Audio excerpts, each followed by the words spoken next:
Doctor Mario Alonso, muy bienvenido. ¿Dónde se aprende más, en el fracaso o en el éxito? Yo creo que se aprende más en el fracaso. Lo que pasa es que es un aprendizaje que exige de nosotros mucho más. El éxito nos lleva a veces a cargarnos de vanidad, a cargarnos de arrogancia y a pensar que el éxito nos durará toda la vida. El fracaso a veces nos pone en contacto con nuestra fragilidad, con nuestra vulnerabilidad, y eso no es fácil de aceptar y de resistir. Lo que pasa es que si somos capaces de aguantar esa tensión emocional y con una mente más exploradora que enjuiciadora nos acercamos a ese error y nos preguntamos ¿qué ha sucedido aquí? ¿Qué es lo que yo pretendía y lo que ha sucedido? Y exploramos por qué ha sucedido eso. Entonces, sin duda, aprenderemos algo que nos ayudará a que la próxima vez tengamos mucho más éxito. En Ahora Yo aparece un concepto muy bonito que es el de motivación interna. Y dices que es el gran motivo, el gran motor de la creatividad.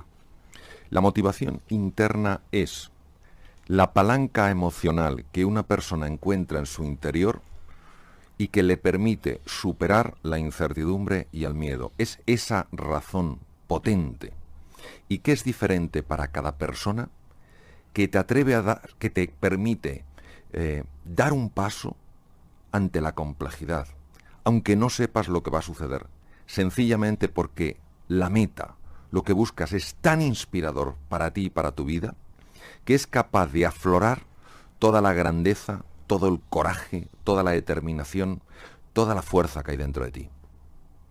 Y en esta motivación interna, supongo que actitudes como la alegría y el entusiasmo son básicas para encarar el futuro. El entusiasmo, la palabra entusiasmo viene de la raíz griega, de una raíz griega que quiere decir inmerso en lo divino. El entusiasmo es una energía fundamental para que se abra el potencial humano. Sabemos, por ejemplo, en estudios muy profundos y muy completos sobre creatividad, que cuando una persona está entusiasmada, está apasionada ante algo, su creatividad se despliega. La creatividad no es el resultado de una razón fría e intelectual.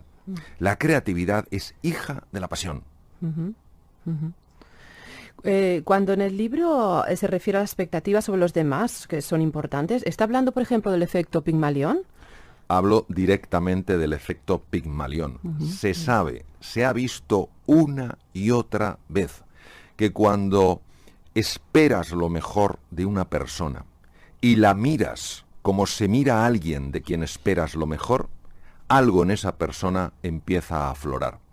Profesores que han mirado a niños esperando un montón de ellos, han ayudado enormemente a esos niños y a esas niñas a que creyeran en sí mismos, a que creyeran en su futuro, a que creyeran que en su horizonte personal había nuevas posibilidades, nuevas oportunidades. Yo creo que uno de los mayores errores que cometemos los seres humanos es esperar poco de los demás. También hablas de William McGregor. Esto está enfocado en el mundo de la empresa con la teoría X y la teoría Y, ¿verdad? Absolutamente, Kim. Es decir, McGregor tenía una ventaja. McGregor, aparte de ser un profesor de management del Instituto Tecnológico de Massachusetts, era psicólogo y tenía esa perspectiva particular. Y él se dio cuenta de la facilidad con la que etiquetamos a las personas y que había empresas en las cuales pues los que contrataban a otros tenían ya de entrada la idea de que las personas eran vagas y que solo se movían por la ley del palo y la zanahoria. Y claro, ¿qué pasa? Que al final... Es un poco mi equipo de pasa. No creo.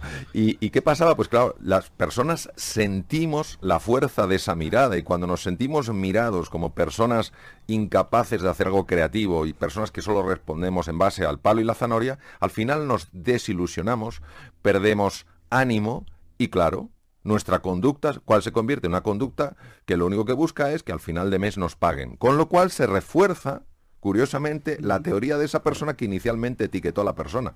No porque esa persona tuviera razón. El ser humano aspira a ser creativo en su trabajo, aspira a dar opciones. Por supuesto que necesita su cheque de fin de mes y vivir correctamente y vivir adecuadamente. Aspira a algo más que eso. Pero claro, las personas que tenían esa etiqueta encontraron una nueva justificación para pensar así, cuando de hecho estaba equivocado su punto de partida. ¿Cómo podemos gestionar el miedo? Primero, entendiendo que el miedo tiene dos dimensiones. El miedo puede ser un consejero o el miedo puede ser un carcelero. Cuando el miedo es un consejero, hay que prestarle atención siempre, porque nos está invitando a ser prudentes, a tener la cautela necesaria para proteger nuestra vida y aquellas cosas que son importantes para nosotros. Cuando el miedo es nuestro carcelero, ya no lo podemos llamar miedo, lo tenemos que llamar pánico. Entonces se apodera de nosotros. Tenemos reacciones muy agresivas, nos bloqueamos mentalmente, incluso físicamente, huimos. El miedo no es nuestro enemigo. Repito, el pánico sí es nuestro oponente. ¿Por qué es mejor hablar de retos o de desafíos que de problemas? Por una razón fundamentalmente química. Los estudios que se han hecho, estudios finos, profundos, concienzudos, donde se ha tenido a voluntarios observando palabras de tinte negativo, imposible, difícil, oscuridad, agujero, etcétera, etcétera, y luego se les ha sacado sangre, se les ha tomado una muestra de saliva y se han estudiado sus hormonas, se ha visto la presencia de hormonas que, lejos de ayudar a la eficiencia de los procesos mentales, los dificultan e incluso los impiden. Y cuando a esos mismos voluntarios se les ha cambiado las palabras y se han puesto otras palabras como oportunidad, posibilidad, ventana, espacio, ilusión, las hormonas han vuelto a cambiar. Entonces, no podemos pensar que las palabras se las lleva el viento. Las palabras abren cajones emocionales y esos cajones emocionales producen o están asociados a procesos químicos que afectan a nuestra salud y afectan a nuestra eficiencia.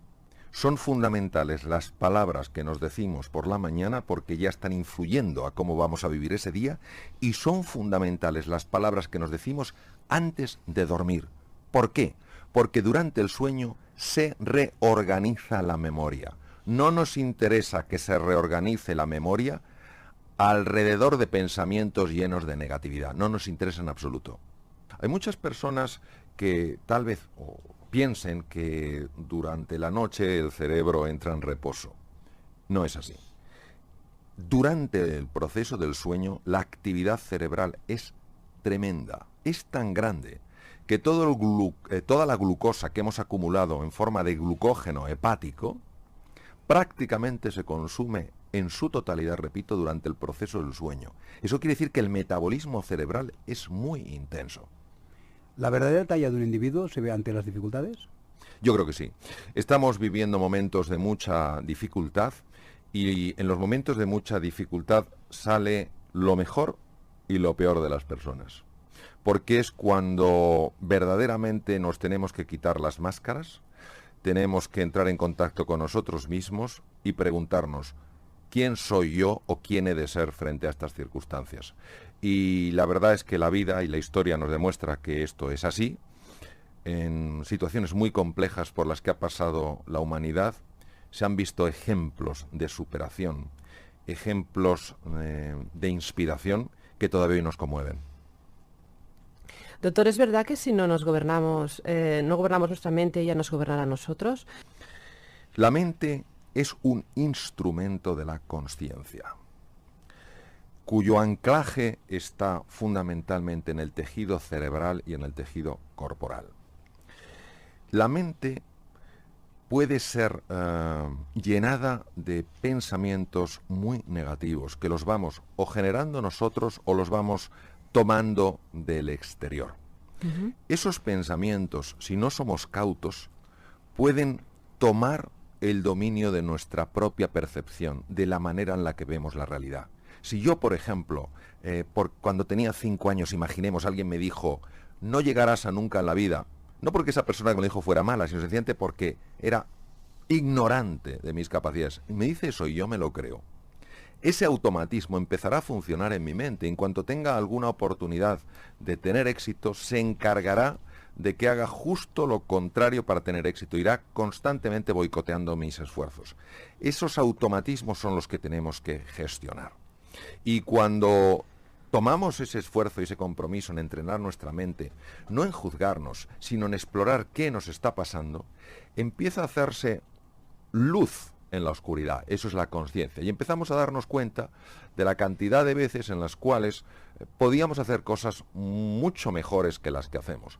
Por eso, desde luego, invito, ya que tengo la oportunidad de dirigirme desde aquí a todos los radioyentes, invito a sustituir el juicio contra uno mismo por la observación de uno mismo, por la exploración, porque cuando uno se conoce, también se comprende.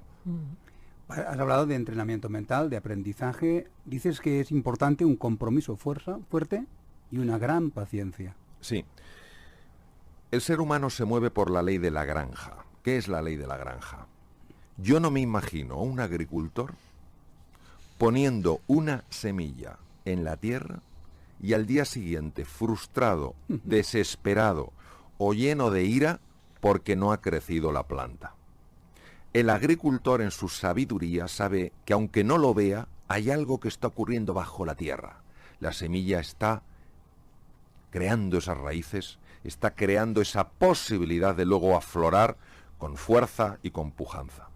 Los seres humanos estamos muy en el modelo de pensar que los procesos de cambio personal, que los procesos de transformación tienen que ocurrir en un instante. ¿Y qué pasa? Que no tenemos la paciencia para seguir trabajando sobre nosotros mismos, ni la confianza para aguardar que en un momento, el más inesperado, ese trabajo aparecerá. Yo tengo una pequeña tarjetita que la tengo en mi mente, durante mucho tiempo la llevé en la cartera, ahora la tengo en mi mente, que dice lo siguiente: en mis momentos de desesperación me voy y miro al picapedrero. Un golpe en la piedra, otro, y parece que no sucede nada. Y al golpe número 500, la piedra se rompe en dos. Pero yo sé que no ha sido solo ese golpe el que rompió la piedra, sino los 499 anteriores. Cuando nosotros aceptamos que los procesos en el ser humano son complejos y llevan su tiempo, tenemos paciencia. ¿Qué es la paciencia? La paciencia sencillamente es adaptarse al ritmo natural de las cosas. Y la paciencia es amarga. Lo que pasa es que su fruto siempre es dulce. ¿Hasta qué punto el agradecimiento puede resultar sanador? Creo que la emoción más saludable que existe es el agradecimiento, es la gratitud. Nos acostumbramos a tener vista, nos acostumbramos a tener oído, a poder hablar, a poder leer, a podernos comprar algunas cosas, a poder comer todos los días o casi todos los días, a estar más o menos calentitos, y ya esto lo damos por supuesto. Y a veces tenemos que mirar atrás y ver personas que tienen la misma dignidad que nosotros, incluso que se han esforzado mucho mejor o mucho más que nosotros, y no gozan de nada de eso. Entonces, el agradecimiento es sencillamente levantarte por las mañanas y decir, bueno, por supuesto que en mi vida no todo es perfecto, por supuesto que en mi vida hay cosas que no me gustan y cosas que tengo que mejorar. Hay tantas cosas por las que tengo que agradecer. A través de las creencias limitantes o disfuncionales, como dices tú, construimos un mundo personal más estrecho, amargo e infeliz. Claro, las creencias de las que estamos hablando no son simples ideas. El filósofo José Ortega y Gasset decía que tenemos ideas y en las creencias estamos. Son formas de estar en el mundo. Si yo tengo ideas muy fijas de mí mismo, ideas muy fijas del mundo, yo estaré respecto a mí mismo y respecto a los demás, no en base a las posibilidades que esas realidades me ofrecen, sino a esas creencias que estrechan mi percepción. El gran desafío de estas creencias es descubrirlas porque están implantadas en el inconsciente. Exige un trabajo de observación, no de juicio, de exploración y constantemente dejarse envolver por la pregunta: ¿qué me estoy diciendo a mí mismo? ¿Qué me estoy diciendo a mí misma para reaccionar de esta manera? Si nos dejamos envolver por la pregunta, si tenemos paciencia, si tenemos confianza, hay una parte de nuestra mente que buscará la respuesta y de repente un día aflora la creencia y dices, anda, pero si esto es lo que yo pensaba. En el momento en el que la creencia disfuncional aparece, suele ser tan absurda que lo primero que te quedas es perplejo.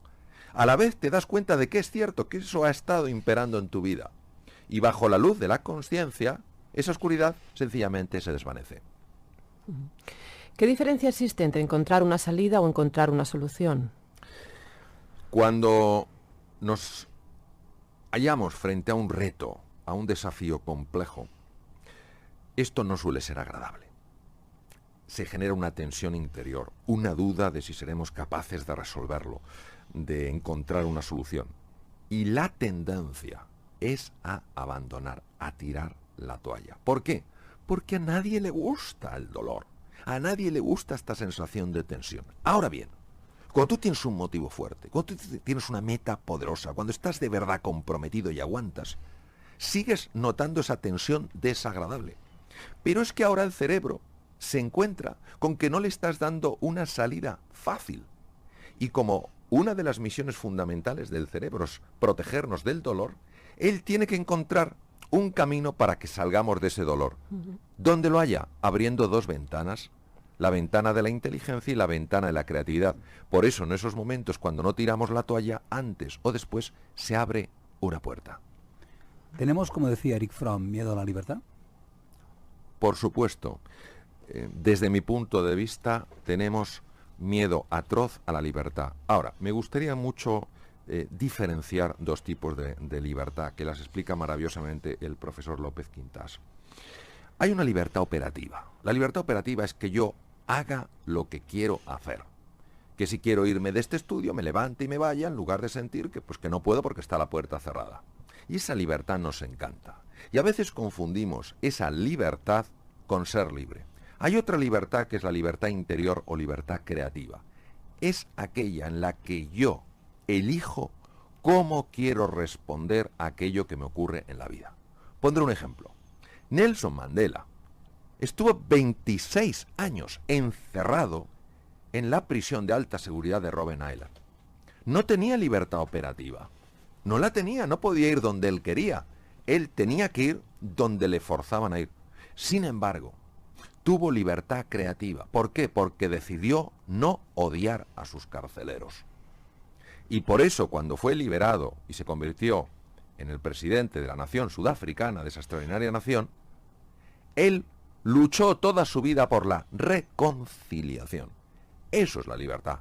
La libertad interior no es hacer lo que nos venga en gana, es hacer lo que en base a la ética y en base a los valores es correcto hacer. Es por eso que dices que el precio de la libertad es la vigilancia eterna. Es una Claro, frase preciosa claro. que citaré en algún libro seguro. Por favor, claro. Porque hay muchas seducciones, hay muchas fascinaciones en las cosas, hay muchos estímulos que de entrada nos lo prometen todo. Y es muy fácil dejarse arrastrar, es muy fácil dejarse seducir, es muy fácil dejarse fascinar. Por eso necesitamos esa libertad y decir, a ver, este estímulo me está invitando a dar de mí lo mejor, a crecer y evolucionar como ser humano. Y recordemos que crecemos y evolucionamos con los demás en el encuentro, no en el egoísmo, sino en el encuentro. O por el contrario, me está llevando a un proceso donde poco a poco voy a perder el sentido de quién soy en realidad. Por eso no es una vigilancia desde la angustia, no es una vigilancia desde la obsesión, desde la preocupación, es una vigilancia desde el estar alerta. Lo mismo que estamos alertas, o podríamos estar alerta en relación a lo que comemos, en relación a las compañías que tienen nuestros hijos. Lo mismo necesitamos estar alerta acerca de estos estímulos. Si estos estímulos verdaderamente están fomentando el ejercicio de nuestra libertad y nuestro ideal de plenitud, o por el contrario, nos están empequeñeciendo, nos están transformando en objetos.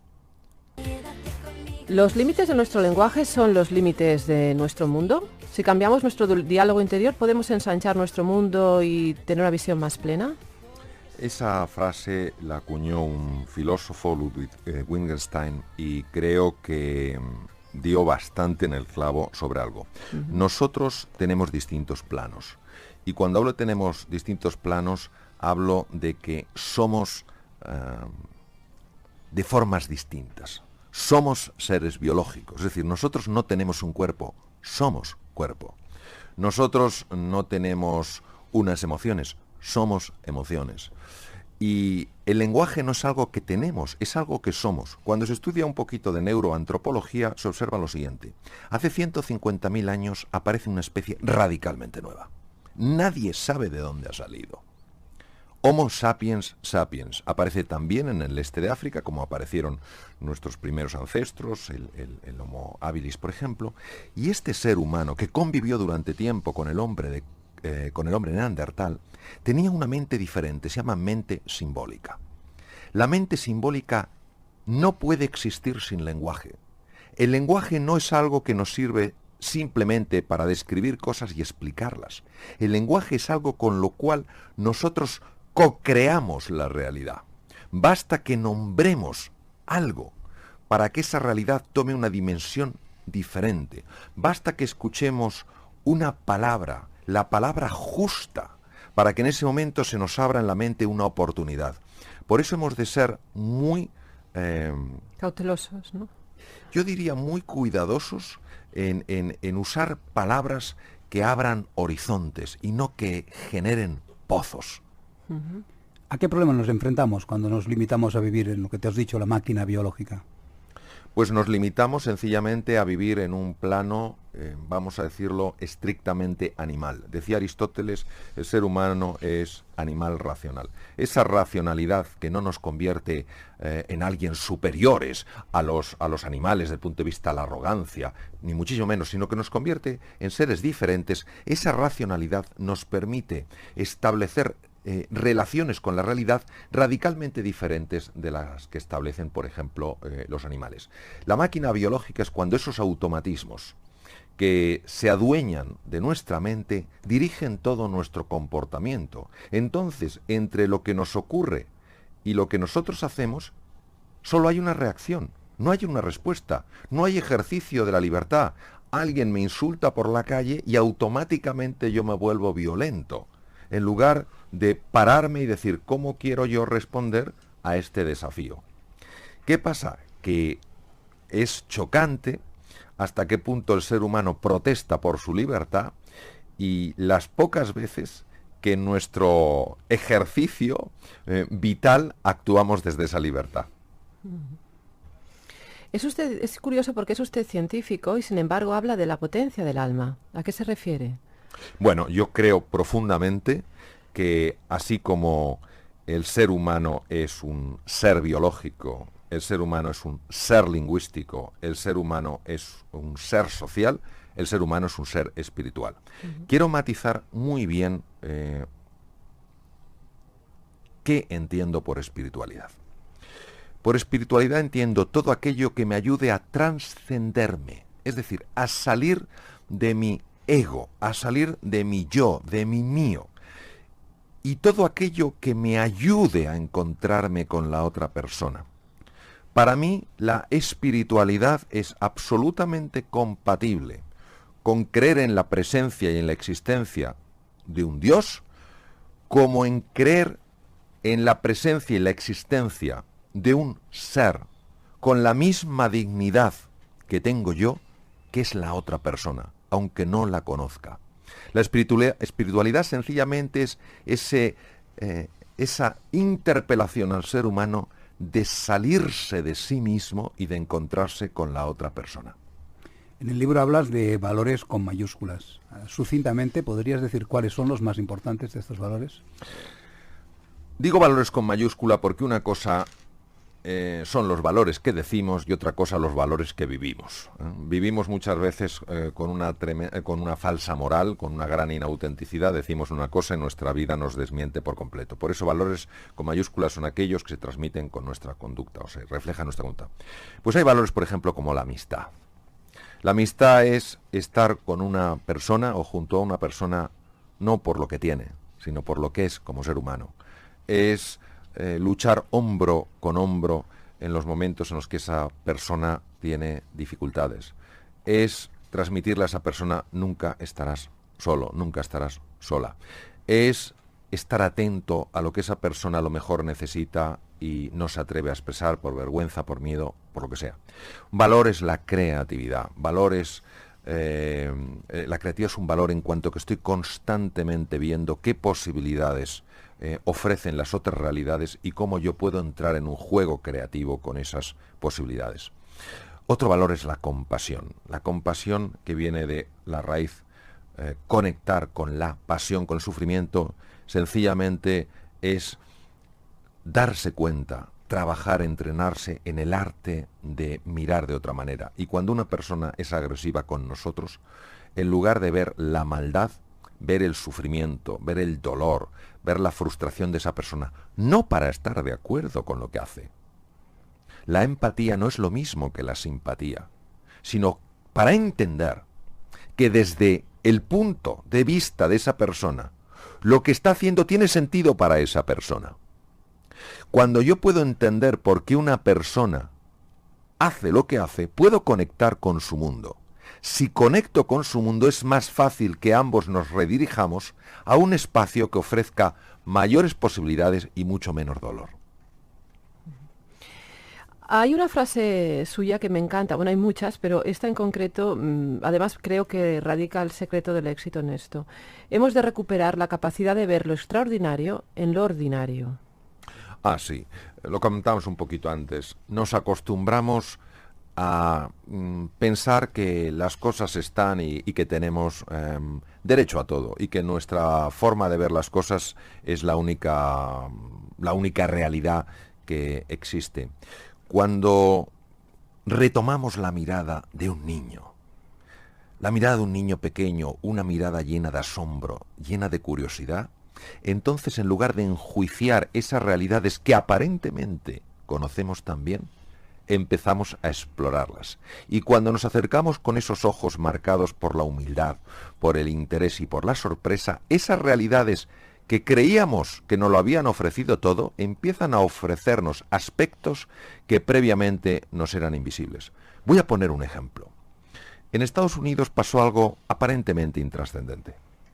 Un señor que en una empresa era visto como alguien gris, mediocre, alguien que solamente se dedicaba a rellenar formularios, un día falleció. Y algunos de sus compañeros que llevaban mucho tiempo con él y que no le valoraban en absoluto, posiblemente por temas sociales decidieron ir al funeral. En ese funeral la mujer, la viuda, habló y empezó a contar, a narrar poesías que su marido, aquel tipo gris, entre comillas, había escrito.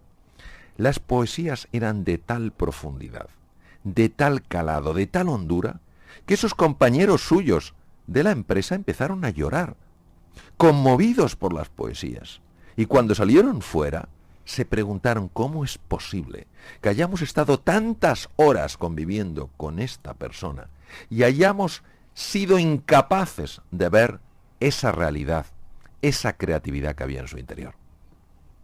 No sé si conoce una frase que es un anónimo, que dice: las civilizaciones florecen cuando los hombres plantan árboles bajo las sombras de los cuales saben que nunca llegarán a guarecerse. Tenemos todos la oportunidad de ser generosos. Plantaron árboles sabiendo que ellos no podrían disfrutar de ellos, exacto, pero sabiendo que las generaciones futuras sí lo harían. Yo creo que la generosidad es el comienzo de toda la grandeza en un ser humano.